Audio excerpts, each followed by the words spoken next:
Mi nombre es María Mónica Vargas de la Universidad de La Sabana. Acabo de finalizar mi internado en el cual realicé rotaciones especiales en el servicio de ortopedia en el Hospital de la Samaritana. A continuación voy a presentarles la infografía que hicimos en compañía de internos de diferentes universidades acerca de conceptos básicos en artritis séptica. En primera instancia tenemos la definición. La artritis séptica es una infección de la articulación que puede ser secundaria a bacterias, a micobacterias u hongos.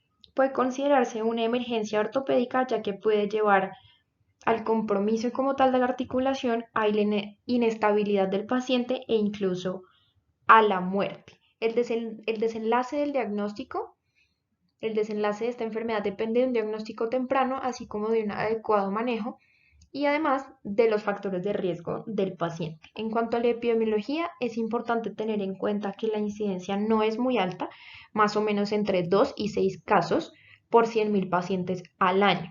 Sin embargo, es una incidencia que va a aumentar en pacientes o en población que tiene enfermedades preexistentes como la artritis reumatoidea, llegando a tener una incidencia más o menos de 70 pacientes por 100.000 casos al año.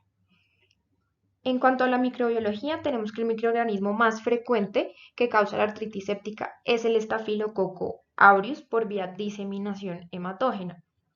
En los últimos años, la incidencia del Staphylococcus aureus meticilino resistente ha venido aumentando, sin embargo, en Colombia todavía su incidencia no es muy alta. Los factores de riesgo que tenemos que tener en cuenta para pensar en esta resistencia adquirida son pacientes con uso de drogas intravenosas, pacientes con inmunocompromiso, en el caso de pacientes como con VIH o con diabetes, y pacientes que tienen historia de hospitalizaciones en el último año. En cuanto a otros microorganismos, tenemos el Streptococcus pyogenes y el Streptococcus agalactiae. Estos estreptococos son la segunda causa de artritis séptica y los pacientes que tienen riesgo de adquirir estos microorganismos son los adultos mayores y pacientes con enfermedades crónicas no transmisibles como la diabetes, la cirrosis y la enfermedad renal crónica. Otros microorganismos que pueden causar la artritis séptica son los gram negativos, más frecuentemente la Neisseria gonorrea y la Neisseria meningitidis, que se presentan en pacientes inmunocomprometidos, pacientes con conductas sexuales de riesgo y pacientes con abuso de drogas intravenosas. Dentro de los factores de riesgo, el primero y el más importante es la alteración de la estructura articular que se presenta en pacientes con enfermedades reumatológicas como la artritis reumatoidea, la artropatía de Charcot, la gota y el lupus eritematoso sistémico. Estas enfermedades resultan un factor de riesgo no solo por la alteración de la estructura de la articulación, sino por el inmunocompromiso secundario al uso de medicamentos para su tratamiento, como lo son los antirreumatoideos y los corticosteroides. Dentro de otros factores de riesgo tenemos las enfermedades crónicas no transmisibles como la diabetes, la enfermedad renal crónica, entre otras, las cirugías ortopédicas, bien sea procedimientos secundarios a trauma en donde se afecta la articulación o la implantación de prótesis. También tenemos el abuso de drogas intravenosas y la inyección intraarticular de algún tipo de medicamento como los corticoides en el caso de las infiltraciones. Más o menos entre el 20 y el 50% de los casos no tienen un agente etiológico confirmado. En cuanto a la fisiopatología, es importante tener en cuenta que la sinovia o la cápsula sinovial es un tejido muy poco vascularizado, es decir, que carece de una membrana basal que la hace vulnerable a la siembra bacteriana. Entonces, una vez llega la bacteria a la articulación, bien sea por diseminación hematógena o por inoculación directa en casos como procedimientos quirúrgicos o trauma, se va a generar una respuesta inflamatoria. Como consecuencia, se va a presentar un edema de la membrana sinovial y aumento de líquido intraarticular. Con el aumento del líquido va a ir aumentando la presión intraarticular, lo que va a promover el crecimiento bacteriano. Este crecimiento bacteriano va a generar la liberación de enzimas proteolíticas que van a destruir el cartílago. Este cartílago también se va a destruir secundario a anoxia. En cuanto a la presentación clínica, tenemos que tener en cuenta que la articulación que se afecta más frecuentemente es la rodilla, entre el 45 y 50% de los casos. En segundo lugar, tenemos la cadera, que es el sitio más frecuente en los niños, y de ahí en adelante el tobillo, el codo, la muñeca y el hombro. El compromiso poliarticular se puede ver hasta en un 10, un 20% de los casos y es más común en infecciones por gonococo o monococo. Digamos que la presentación clínica como tal, lo que estaba diciendo previamente, es más frecuente monoarticular y se va a presentar con signos de inflamación e infección local como edema, calor, rubor, dolor y limitación del rasgo de los movimientos. La fiebre no es muy frecuente, se puede presentar entre un 40 y un 60% de los casos.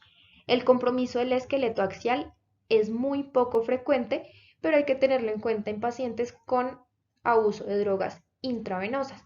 Lo que se va a afectar más frecuentemente es la sínfisis púbica, la articulación esternoclavicular y la articulación sacroiliaca. En cuanto al diagnóstico, lo más importante es la sospecha clínica. Partiendo de ahí, vamos a empezar con las ayudas diagnósticas. Por un lado, podemos tener cuadro hemático, PCR y BCG que pueden aumentarse en el paciente con artritis séptica, pero que pueden aumentarse en otro tipo de condiciones, como infecciones de cualquier otro sitio o enfermedades crónicas como la enfermedad renal. También, y lo más importante, digamos que el punto central del diagnóstico es realizar una artrocentesis para obtener el líquido sinovial. De este líquido sinovial vamos a obtener un citoquímico, un gram y un cultivo. Es muy importante tener estos cultivos, tener las muestras antes de iniciar el manejo antibiótico. En cuanto a imágenes, podemos realizar diferentes tipos de imágenes. Lo primero y lo más fácil que vamos a encontrar es una radiografía, en donde vamos a encontrar hallazgos inespecíficos como el ensanchamiento del espacio articular, la pérdida de las líneas corticales sobre segmentos extendidos o cambios erosivos dependiendo de la cantidad de tiempo que lleva instaurado el cuadro. En el citoquímico del líquido sinovial lo que vamos a encontrar es glucosa disminuida, leucocitos generalmente altos, igual que el lactato. En cuanto al tratamiento, tenemos dos pilares principales. El primero es el manejo antibiótico empírico. Debe iniciarse de forma temprana, pero siempre después de obtener las muestras de líquido sinovial para realizar el cultivo. En Colombia, y teniendo en cuenta la baja incidencia de Staphylococcus aureus meticilino resistente, vamos a iniciar el manejo con oxacilina en dosis de 250 a 500 miligramos cada 4 o cada 6 horas. Una segunda opción podría ser la cefazolina a dosis de 2 gramos cada 8 horas.